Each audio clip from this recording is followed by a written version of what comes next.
trick. Marty?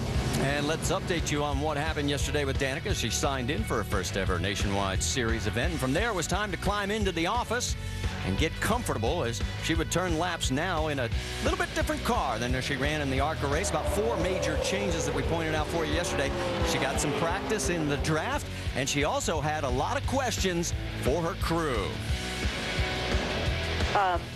Hey, Chip. Yes, ma'am. That group out there, is that how it's going to be in the race?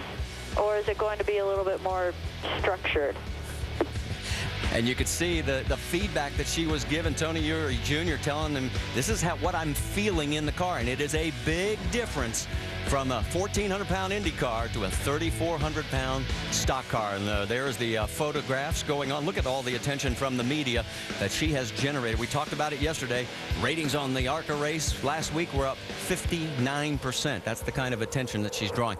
And she's gotten our attention as well. You liked what you saw yesterday, didn't you? Yeah, she really did a good job. You know, we saw her start out kind of slow, 1 or 2 car draft, work her way up, work on the race car, demanding a few changes, and then tell them what she thought the car needed and giving really good feedback. But she really got herself in some good situations, and she handled them very well too, because there were a couple of times if she would have pressed the issue, she might have got herself and someone else in some trouble. But that's kind of what you like to see in a rookie, that she didn't take that chance. Now she has another day to learn a little bit more. And Tony Eury Jr. has to feel really good about how professional she was about going about setting up the car and going through the practice session. She was very demonstrative about how to make the changes, what the car was doing, and she kept the car out of trouble. She didn't put any dings on it, didn't put it in a position to get it torn up. So I think they got to feel really good about who's turning the steering wheel in that car. Well, let's find out what the plan is for the final practice for Danica. Let's bring in Vince Welch.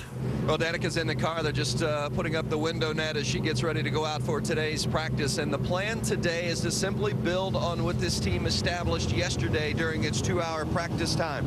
And that's to simply get her comfortable in single file racing and in the pack. You know, today she and crew chief Tony Eury Jr. will look for more of the same, continuing to gain experience in the draft and getting used to the aero package on this car, which is much different in the Nationwide car than in the ARCA car that she raced here on Saturday. So the pack racing in the draft and the different strategies that come with it have been a focal point in Danica's preparation, and it continues to be at the top of the list for her today. Doc?